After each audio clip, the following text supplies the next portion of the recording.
Please cost your vote responsibly.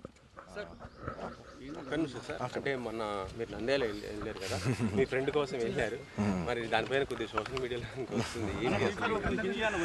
Firstly I would like to tell I'm not politically aligned with any party అండి. నాకు ఒఫిషియల్గా ఏ పార్టీతో సంబంధం లేదు.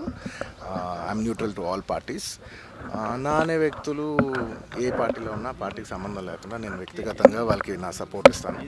It could be my uncle Pawan Kalyan garu. My love and support is always there for him. And లేదంటే నా friend నంద్యాలలో రవి గారు అవ్వచ్చు, లేదంటే రేపు మా మావయ్య గారు చంద్రశేఖర్ రెడ్డి గారు కావచ్చు, లేదంటే రేపు మా బన్నివాస్ కావచ్చు, ఎవరైనా కావచ్చు.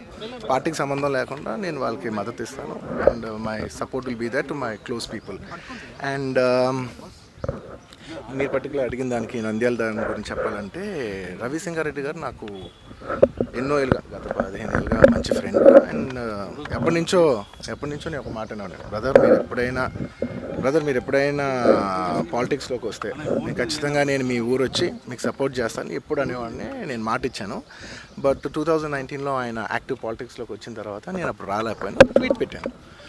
ఈ 2024కి వచ్చేసరికి అప్పటి నుంచి నా మనసులో ఉంది, అరే ఇలా మాట ఇచ్చాం కదా, ఖచ్చితంగా వచ్చి ఒకసారి నాకు కనపడాలని నా మనసులో ఉంది. అండ్ ఈసారి ఈ ఎలక్షన్లో ఆయన నించుందని తెలిసింది అంటే నేనే ఫోన్ చేసి, బ్రదర్ చెప్పాను కదా ఇలాగా వస్తానని, నేను వద్దాం అనుకుంటున్నాను చెప్పాను. వచ్చాను, నేను మా వైఫ్ పర్సనల్గా వచ్చి ఆయన ఊరు విజిట్ చేసి ఆయన ఇంటికి వెళ్ళి ఆయన్ని ఒక గుడ్ విల్ జెస్చర్ కింద ఆయన కలిసి బెస్ట్ విషెస్ చెప్పేసి వచ్చేసాను.